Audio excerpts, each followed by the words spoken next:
நம்முடைய இந்த நிகழ்ச்சிக்கு அடுத்தபடியாக உரையாற்றுபவர் RSS தென் பாரத தலைவர் வணக்கத்திற்குரிய இரா வன்னிராஜன் ஜி அவர்கள் சிறிது நேரம் உரையாற்றுவார்.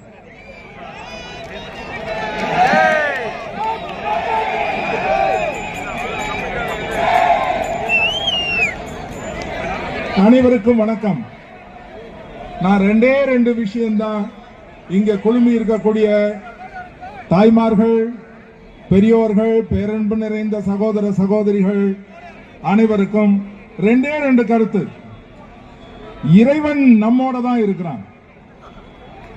வெற்றி வடிவேலன் நம்ம கூட தான் இருக்கிறான்.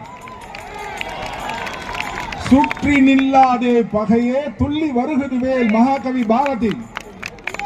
அதனால இறைவன் நம்ம கூட தான் இருக்கிறான். 6 பண்புகள் நம்முடைய இந்து சமுதாயத்தில் ஏற்கனவே இருக்கிற பண்புகள், அது வளர்க்கணும். ஒவ்வொரு கிராமந்தோறும் வளர்க்கணும். ஒவ்வொரு வீட்டிலையும் அம்மா மாறு குழந்தைகள் மத்தியிலே இந்த பண்புகளை வளர்க்கணும். வளர்த்தா இறைவனுடைய அனுகிரகம் முழுமையா நமக்கு இருக்கும், நம்ம சமுதாயத்துக்கு இருக்கும்.